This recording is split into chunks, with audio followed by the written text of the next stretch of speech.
12 mingta bo'ladi, 100 ta odam turgan bo'lsa, ha zo'r ekan deydi. Lekin u 2 mingta odam bo'ladi aslida.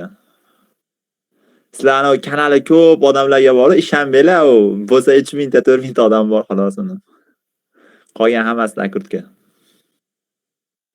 Eng ideal siz. Like. Ishonmaysizlar. Ya, prosta aytyapman xolos. Go. Boshladik. 47-savol. Tomonlari soni deganalar soni 3 ta kam bo'lgan ko'pburchakka ichki va tashqi aylanalar chizilgan aylanalar orasidagi sohaning yuzini toping.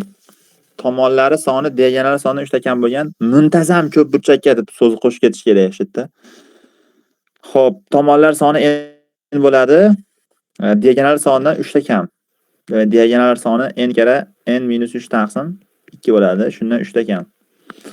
Mana shunidan n topish kerak. Necha n? Og'zaki topib qo'yinglar n ning qiymatini. Natural son chiqadi-yu. 5 mi? 10 mi?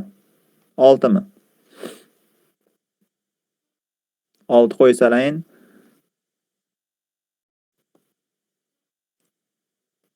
6 chiqar ekan-a? 6 ekanmi? 6 mi? Aylanalar orasidagi sohaning yuzini toping debdi. Endi biror narsa berilmabdi-yu. Tomonmi, qanaqadir uzunlik berilishi kerak, radiusmi?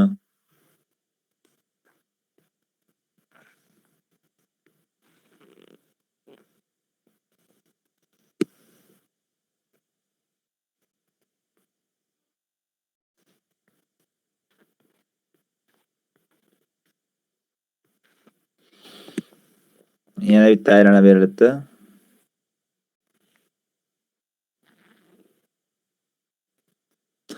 Xullas, ichkisi aylana radiusi kichkina bo'ladi, tashqi aylana radiusi katta bo'ladi, 90 bo'ladi. Mana 30 gradus bo'ladi.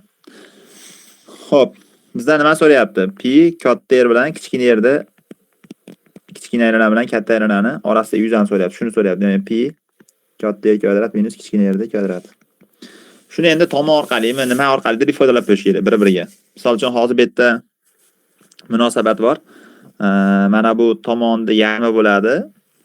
Bizda shu tomonimiz katta radiusga teng bo'ladi. Bu kichkina yer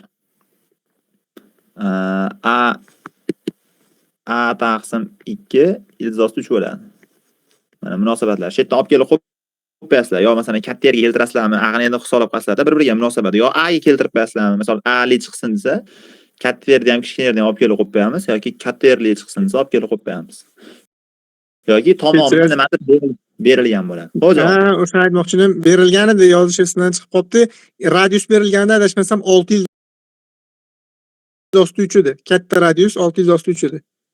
Bo'ldi, rahmat. Alloh rozi bo'lsin. Agar katta radius 600 osti bo'lsa, demak kichkina yerni topib olishimiz kerak. Kichkina yerimiz 6 ilzosti 3 kara ilzosti 3 taqsim 2 bo'lib, kichkina yerim 9 chiqib qoladimi? 600 bo'lsa 300 3 9 bo'ldi.